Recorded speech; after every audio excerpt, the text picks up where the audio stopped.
Bonsoir à tous, merci d'être avec nous sur Calédonien et je vous souhaite la bienvenue dans la bande. J'espère que vous avez passé un excellent week-end. Comme chaque lundi, ce soir, il est question de sport dans votre émission et on va parler plus précisément de football comme vous l'a annoncé Élise à l'instant dans le JT. Vous l'avez vu, ça s'est passé sur Calédonia samedi. À 20h, Yingen Sport a arraché la première place du classement dans les dernières minutes du match contre l'AS Magenta. AS Magenta, Yingen Sport. On fait le débrief ce soir dans votre émission avec nos deux invités, avec Michel plutôt, c'est pas un invité, avec Michel Pembé et surtout avec Gilles Nayet, le conseiller du président de Yingen Sport, Jean-Pierre Djaïwe. Retour donc sur cette 19e journée. Bonsoir, Gilles Nayet. Vous avez la banane ce soir comme Michel. C'est ça aussi. content de la victoire. J'imagine. Comme d'habitude, Michel va nous proposer le résumé du match Magenta Yingen Sport, mais aussi l'autre résumé de l'autre rencontre qui s'est déroulée sur Calédonia à 17h entre AGJP et le Racing Pointe-d'Imier. Là encore, il y avait du spectacle. Sans plus tarder, je vous propose que l'on passe au sommaire. Jingle.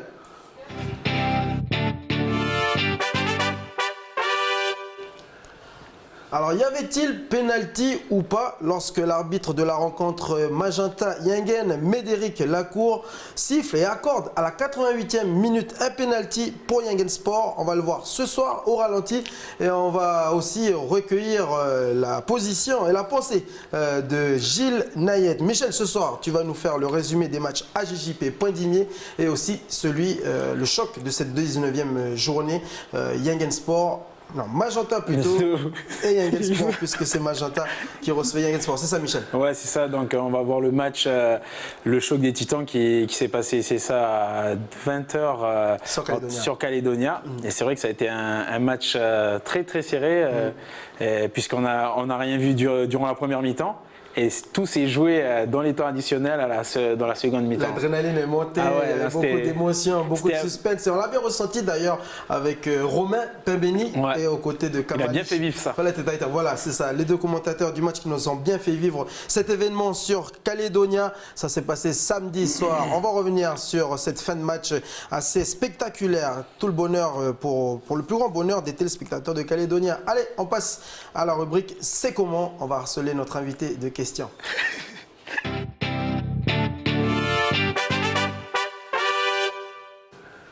Allez, première question, Gilles Nayet, une question chez nous, on va dire ça comme ça. Que s'est-il passé après la victoire samedi soir?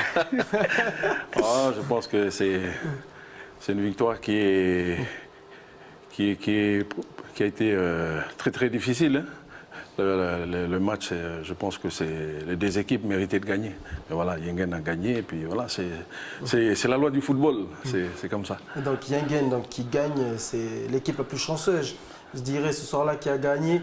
Pour reposer encore ma question, qu'est-ce que vous avez fait samedi soir? On n'a rien fait du tout. Vous avez repris la route? On a dansé. Les joueurs, il y en a qui se sont reposés, sont rentrés dimanche, et puis voilà, on est tranquille. Beaucoup de sobriété du côté de Yingen Sport, c'est sérieux, compétitif jusqu'au bout, jusqu'à la dernière journée. Donc du coup, le titre se rapproche, mais n'est pas encore. Yingen n'est pas encore champion puisqu'il reste 4 matchs précisément pour vous. Ça sera contre Nedjehu, Bako, AGJP et Pato.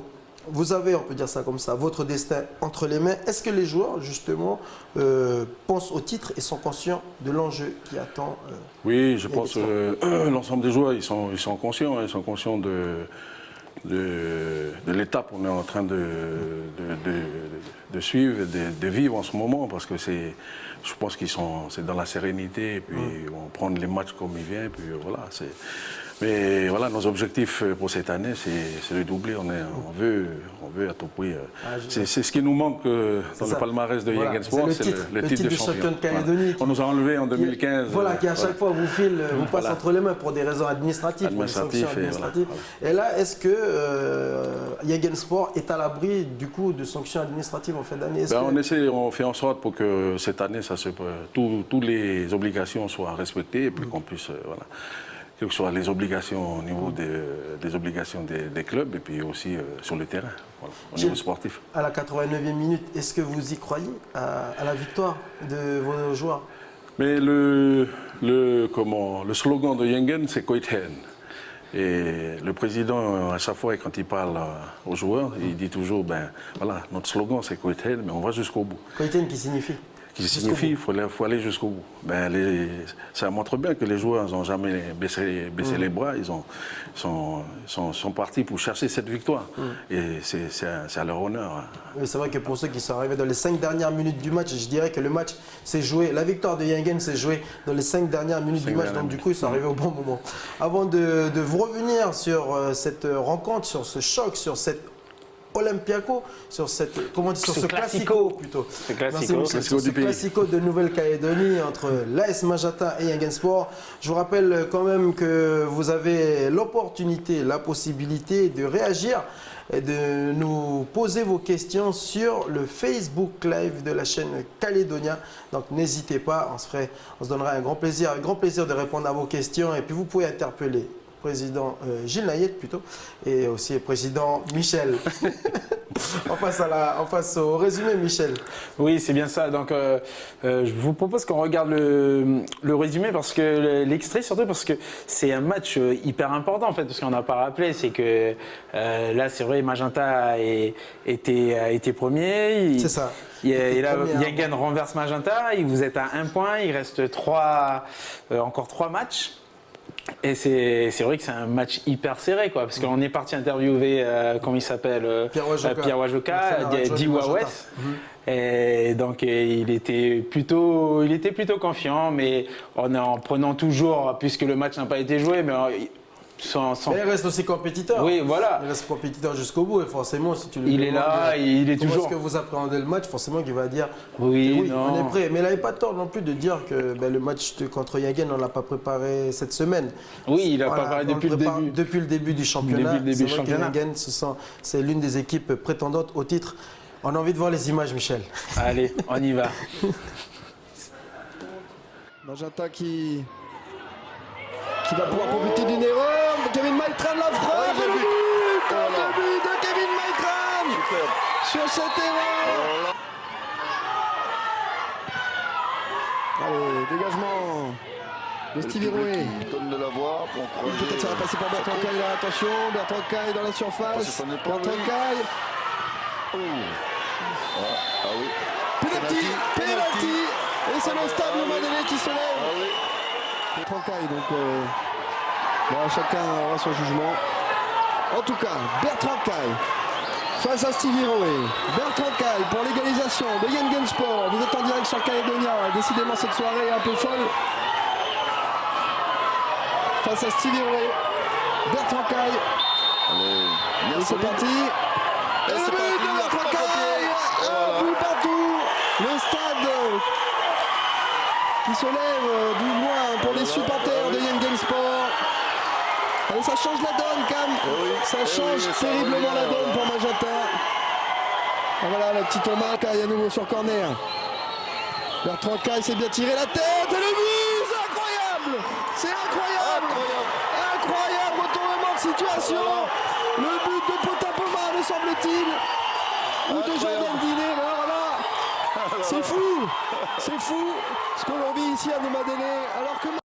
En tout cas, c'était un magnifique match que l'on a pu vivre en direct sur Calédonia, mardi à 20h. Magenta, le tenant du titre, renversé dans les arrêts de jeu par Yengen Sport, comme vous voulez le voir à l'instant. J'aimerais revenir sur un fait de jeu, sur ce penalty. On a entendu Romain Pimbeni qui disait « chacun aura son jugement ». Alors j'aimerais que l'on s'attarde un petit peu là-dessus. Président, on va revoir au ralenti ce penalty qui a été provoqué par Bertrand Caille à la 88e minute, qui a été accordé, sifflé par le président, par l'arbitre de la rencontre, Médéric Lacour. Voilà, débordement de Bertrand Caille. On va le voir, il jette un œil pour regarder est-ce qu'il y a un joueur au deuxième poteau. Et là, centre du pied gauche, le joueur de Magenta qui veut empêcher, le défenseur qui veut empêcher le centre. Et là, on le voit, boum. Alors, c'est difficile de juger vu de cet angle. Vu comment le joueur tombe, il y a eu un impact du côté gauche. Et sur ce plan-là, même sur le plan à la télé, on n'a pas pu voir. On ne pouvait pas voir la position de l'arbitre, mais du stade, moi personnellement, j'ai vu que l'arbitre est très bien placé. Il était très près. Ouais, il était très près. Il était limite derrière Bertrand Caille, là, au moment où il adresse le centre. Et donc voilà, il siffle penalty. Alors, on regarde encore une fois. Selon vous, Gilles Nayet, sur ce ralenti, est-ce que vous aurez sifflé penalty? Enfin, sur cette action plutôt. Là, on le voit où ça touche la main. Ouais. Objectivement. Comment le seul juge sur le terrain, c'est l'arbitre. Nous, on dit à nos joueurs que le seul patron dans le terrain, c'est l'arbitre. C'est lui qui commande. Alors, moi, je ne vais pas commenter l'action. Vous ne voulez pas dire s'il y a pénalty ou pas? C'est l'arbitre qui a pris cette décision. On respecte sa décision. C'est tout. Je veux dire. Il y a eu polémique après le match avec les. Enfin, il y a eu polémique. Et vous savez, est-ce que vous avez discuté justement sur la décision qui a été prise par l'arbitre entre les joueurs de Magenta? Parce que c'est vrai que sur le terrain, on s'affronte, on est tous frères à l'extérieur. Je pense qu'il a été. L'arbitre, il a bien arbitré parce qu'il y a quand même une action en première mi-temps où ils ont fauché Bertrand dans la surface. Et là, il y avait aussi ces limites penalty aussi. Hein. Mais bon, on a. Comme j'ai dit, hein, le seul juge, c'est l'arbitre. Nous, on ne va pas le contester ou c'est ce qu'on a fait à. C'était chaud après le match. On a fait l'année dernière à la Coupe du Monde, à la Coupe Calédonie 2016, où on a. Voilà, je veux dire, il faut respecter l'arbitrage, c'est tout. Où le jugement n'était pas en votre faveur lors de la Coupe Calédonie.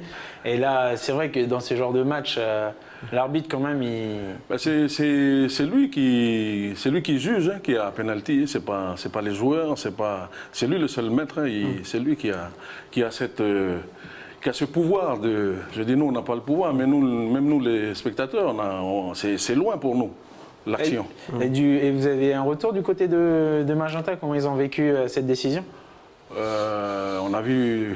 Alors justement, par rapport à une question, Michel, au retour, voilà. Président du Magenta, mais c'est. Alors j'aimerais justement réagir par rapport à la question que vient de vous poser Gilles. Alors pour le président de l'AS Magenta, Michel Messo, il a déclaré aujourd'hui dans les colonnes des Nouvelles Calédoniennes, dans la rubrique sport, c'est l'arbitre, c'est-à-dire Médéric Lacour, l'arbitre qui a officié ce match, qui donne le match à Yingen. Et il a également déclaré, je cite, je ne sais pas si l'arbitre est invité en vacances à Yingen. Est-ce que vous l'avez invité pour rester à Waré? Non, mais on ne va pas faire de la polémique, mais bon, je veux dire, il a la mémoire courte, hein, le président de Magenta. Il faut se rappeler de la Coupe Calédonie l'année dernière. Je veux dire, voilà, nous, on a vécu ces mêmes situations où on n'a pas contesté. Voilà. Je veux dire, c'est le football, c'est ça le football. Vous pouvez juste rappeler l'arbitre, la situation de la Coupe Calédonie l'année dernière. L'arbitre, je vous rassure, il n'a pas de vacances à Yingen. Je ne sais pas. Nous, on ne connaît pas l'arbitre. Hein, je sais pas. Et qu'est-ce qui s'est passé alors, la Coupe Calédonie? Pour rappeler un peu aux téléspectateurs. C'était le deuxième but de légalisation de Magenta où Yingen a marqué le but de la victoire. Hein. Et puis voilà, ils n'ont pas attendu que les joueurs y rentrent pour pouvoir redémarrer. Ils ont redémarré le match, mais voilà, il y avait je ne sais pas combien de joueurs déjà. La balle, elle a été tirée du milieu. Voilà. Mais bon, on ne va pas revenir dessus. En tout cas, on a une réaction. C'est fait. Voilà, et on a une réaction sur Facebook. Et nous aussi, on veut savoir votre position par rapport aux images que l'on vient de vous faire tourner en boucle au ralenti. Êtes-vous d'accord avec la décision qui a été prise par l'arbitre? Y a-t-il pénalty ou pas? J'aimerais avoir votre avis et réagissez sur Facebook Live pour qu'on puisse le donner sur le plateau. En tout cas, il y a une réaction de El Mago del Sud. El Mago del Sud c'est Kevin Koma, l'entraîneur de Yingen Sport, enfin, préparateur physique de Yingen Sport durant la Haut Ligue, mais Kevin Koma aussi qui a commenté en début de saison les matchs aux côtés de Romain Pabeni qui dit « Bien répondu Gilles, Monsieur Messo a la mémoire bien courte ». Il y a Moroaki Ngayoni aussi qui dit « Pour moi, pas de pénalty ». Ok, voilà. Non, mais comme je dis, c'est l'arbitre. Voilà, tu peux pas. Mais moi, je trouve que c'est le seul patron dans le terrain, c'est lui. Il n'y a pas d'autre patron, c'est l'arbitre. C'est chaud quand même à siffler, vu l'angle qu'on voit aussi. Mais c'est vrai, pour une fois qu'il y a un arbitre qui prend ses responsabilités, Moi, je dis chapeau, je tire mon chapeau à l'arbitre parce qu'il a pris ses responsabilités. En tout cas, il a pris la décision, une décision ferme, sans trembler. Il savait déjà ce qu'il voulait siffler. Je propose que l'on marque une courte pause. On se retrouve dans la deuxième partie. On va revenir sur l'autre beau match de la soirée à 17h où on a pu assister à la victoire surprise de Poindimié face à la GJP. C'était 100% contest samedi soir sur Calédonia, puisque deux clubs de la côte Est sont allés gagner au stade Noumadélé samedi. On va revenir sur cette rencontre et puis on aura aussi droit au top but sélectionné par Michel Pimbé. A tout de suite, on fait une petite pause.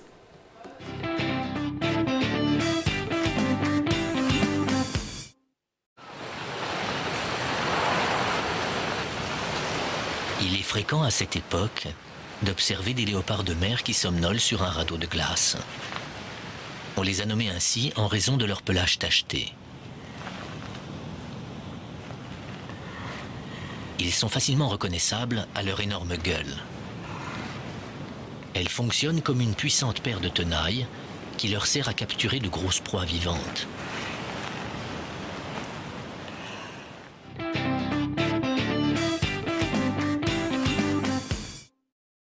Et nous sommes de retour dans la deuxième partie de Bienvenue dans la bande. Je rappelle que l'on parle de football avec le choc, le classico de cette 19e journée de Super League qui a opposé l'AS Magenta à Yingen Sport. Yingen s'est imposé 2-1, une victoire qui lui permet donc de prendre la tête du classement. Une sérieuse option donc pour le titre de champion de Calédonie. On va revenir aussi sur l'autre rencontre que vous avez pu voir en direct sur Calédonia samedi à 17h.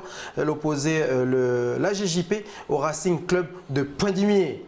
C'est chez toi, t'es content, vous avez gagné ça. Les cigales. Alors vite fait Michel, avant de te laisser faire le résumé du match, il y a pas mal de réactions sur Facebook et j'aimerais m'attarder sur, citer la réaction, le commentaire de Coco Vert sur Facebook qui est tout autre l'arbitre, l'un des arbitres de la Super League.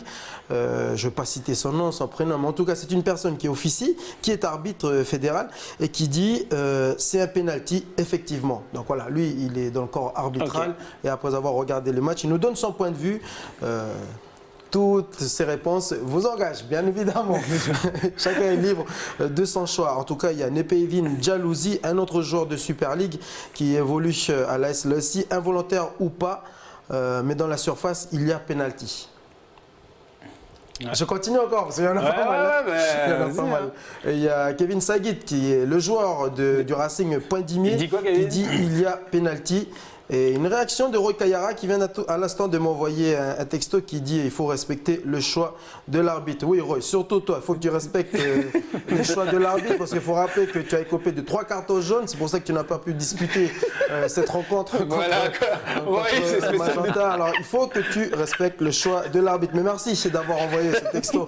Roy Kayara qui n'a pas voulu assister au match. Parce que voilà, comme il avait trop de pression. C'est trop difficile de regarder ses frères jouer et de ne pas pouvoir assister au combat. On passe au résumé du match. On a oublié quelque chose que Bertrand a rendu hommage aussi, a dédié cette victoire à son frère Tol qui est décédé durant l'accident de voiture. Et à son âme. En tout cas, super Yingen. Je sais pas, je dis pas ça parce que je suis un mec des Poindimié et que Yingen c'est juste à côté. La personne qui l'a dit. Donc voilà, en tout cas, je propose qu'on passe à la rubrique. On veut voir la victoire de Poindimié face à la GJP samedi. Ce fut un beau match également. Donc c'est vrai que les garçons de chez moi, ils ont bien travaillé sur le terrain. Donc là, on voit c'est AGJP qui ouvre le score avec ensuite, voilà. Donc ouverture du score de la GJP. Ouais, c'est ça, l'ouverture du score avec la GJP. On joue la première mi-temps. Donc là, c'est Philippe Barotiu qui centre pour Kevin Sagit qui était au second poteau. Il a fait son renard, Kevin Sagit, dédicace, salut, bonsoir à toi. Donc, et ensuite, égalisation de Poindimié. Kevin Sagit qui va provoquer le deuxième but qui va être tiré par Adrien Poitier. Bien tiré par Adrien Poitier à l'opposé, à contre-pied du gardien. Ensuite, on retrouve encore Outio Philibert qui va terminer durant ce match. Bon, il y a quand même un petit sacré coup de bière quand même, là. Sacré coup de bière et surtout un hors-jeu de la part de Chevalier. Me dit donc, Vanessa Kédé à l'oreillette. En plus, il y a hors-jeu. Et en plus, il y a hors-jeu, donc l'arbitre n'a pas sifflé, mais on respecte les décisions de l'arbitre, comme on vient de le dire. Ça fait partie des faits de jeu. L'arbitre a le droit aussi de se tromper. Et là, une belle frappe. La belle frappe de Philibert et le 5e but, le très beau but de Philibert Outiou, Jean-Philibert Outiou, dit Dèche. Voilà, c'est ça son surnom, un très beau but à l'extérieur de la surface de réparation. Voilà, donc chapeau la bande. Bonne continuation, espérant que vous ne soyez pas dans la zone des relégables. Ben non, du coup, cette victoire permet, ça leur permet de se dégager, de sortir de la zone de relégation. Donc ils ne sont qu'à un point de Bélep, voilà. 2 points de Ils Bélep. remontent donc à la 10e place avec 36 points devant Bélep Mondor qui se retrouve 11e avant-dernier avec 34 points. On va voir dans quelques instants les résultats des autres rencontres et ensuite faire le classement à l'issue de cette 19e journée. 100% côte Est. Samedi, votre point de vue aussi en tant que président du comité provincial Nord de football, Point d'Imé qui gagne et Yangen Sport. Ça fait plaisir que les équipes du Nord gagnent et ça prouve que voilà, il y a un investissement dans les clubs et chaque club travaille à son niveau, hein. Chacun à son niveau justement pour essayer de garder parce qu'on a quand même 3 clubs du Nord dans le championnat de Super League et puis voilà, on essaye pour que ces 3 clubs... Gilles, quand on regarde la performance samedi de Jean-Philibert Outiou qui, avec ce triplé samedi, termine donc meilleur buteur en ce moment du championnat avec 19 buts marqués, Michel, merci. Est-ce qu'on peut espérer le voir peut-être convoqué en sélection si Point d'Imé arrive à se maintenir cette année? Est-ce que ces efforts peuvent être mérités par une place en sélection, en match amical par exemple contre l'Estonie? Ça dépend du sélectionneur après, hein. C'est le sélectionneur de l'équipe A. Je pense qu'il a largement sa place, hein, avec tous les efforts qu'il fait sur le terrain tous les week-ends et tous les buts qu'il met tous les week-ends. Je pense qu'il a sa place Alors justement, dans la sélection. Tous les buts qu'il met tous les week-ends. Je vous propose que l'on enchaîne avec ce top but, les 5 buts choisis, 5 plus beaux buts choisis par Michel Pimbé. Regardez.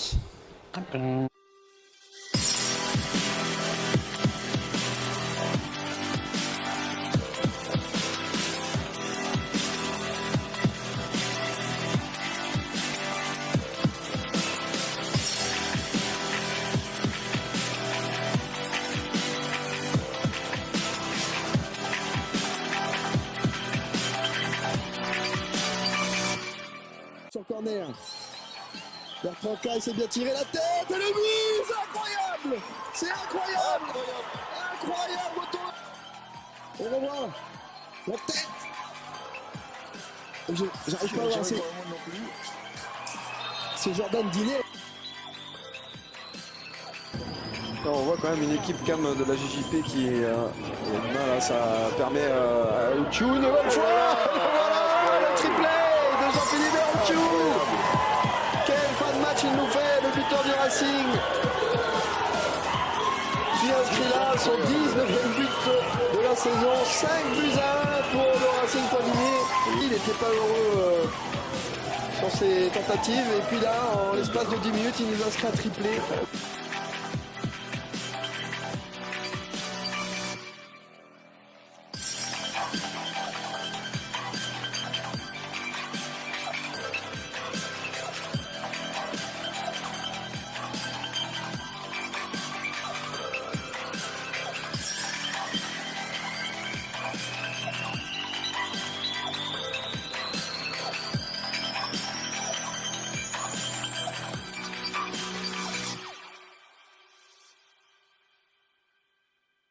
Ouais, c'est clair qu'il est énorme ce but. Je pense qu'il va terminer premier du classement jusqu'à la fin de la saison. Ouais, parce qu'il reste que à part si Michel signe avec le Racing Point d'Imé et termine le championnat avec le Racing.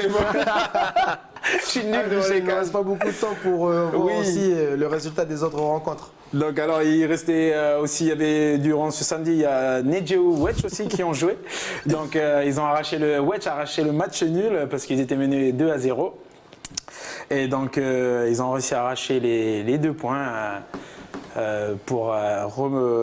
Oui, pardon. Et donc ça s'est terminé 2-2. Et ensuite, il y avait l'AS Mandor, le derby de Boulari et Belep Mandor.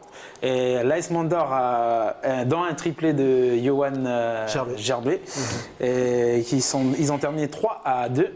Et ensuite, c'était les deux autres matchs de samedi. Donc au classement général, c'est Yangen Sport du coup qui prend la première place avec 61 points, mais on signale qu'ils ont quand même un match en retard. Magenta deuxième avec 60 points, Tiga avec troisième avec 53 points, et puis dixième en fin de tableau, dixième point Dimi grâce à sa victoire qui sort donc de la zone rouge, la zone de relégation avec 36 points. Avant-dernier Belep Mandor avec 34 points comme je vous le disais tout à l'heure, et puis dernier la JS Baco avec 21 points. On arrive au terme de cette émission. Michel, juste poser une dernière question à Gilles Nayed, vite fait. Vous visez le doublé rapidement. Est-ce que vous avez l'effectif pour cette année? Oui. Le coach il a l'effectif pour réussir les deux objectifs de cette année. C'est essayer d'être champion et aussi gagner la Coupe Calédonie. Et moi, je voulais juste, si tu permets, Jamie, nous, c'est surtout pour les déplacements des équipes de Super League et surtout les matchs de 20h. Parce qu'on est en discussion avec la Fédération calédonienne de football. Je prends l'exemple de Yengen. Les garçons ils se déplacent de Yengen le vendredi soir. Ils dorment sur Nouméa. Ils doivent jouer à 20h pour la télé le samedi soir. Ils terminent vers 22h et après, il faut rattaquer la route. Et ça fait 1h, 2h du matin à Yengen. Et la discussion qu'on a avec la fédération aujourd'hui, c'est de trouver des solutions pour l'année prochaine. Ils sont partants en tout cas. Voilà, ils sont partants. Donc c'est pour l'année prochaine. Pour que et c'est vice-versa, hein, que les équipes du Sud, ils montent dans le Nord, ils jouent à 20h, c'est pareil. Mais eux, ils retournent de Koné nous-mêmes, mais nous, on va jusqu'à Yengen. Voilà. Le message est passé. Je vous propose de reparler de cette problématique une fois que Yengen aura été sacré champion ou a remporté la Coupe Calédonie. Non, mais c'est surtout pour les déplacements. Oleti, merci. Je vous remercie comme même président d'avoir accepté l'invitation. Merci à tous les Facebookers. Le débat continue sur Facebook. Y a-t-il penalty ou pas péno? Le débat vous appartient. Merci à tous. Merci Michel. Bonne soirée à tous sur Calédonia et à demain. Et vive le foot. Olé, merci.